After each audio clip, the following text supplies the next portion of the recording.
Hi guys, welcome back to my channel. Today I'm going to show you how you can create a shortcut to a file on Android home screen.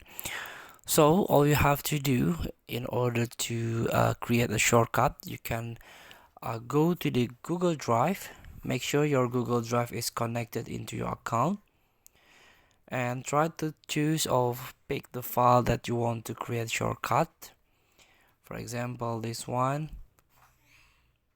You can tap three dots beside the file, scroll down and add to home screen.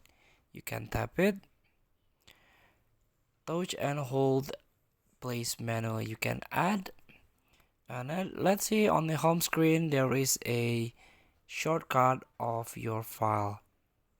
Feel free to try. Thank you for watching. Don't forget to comment, like, and subscribe, and so click the next button below. See you in the next video.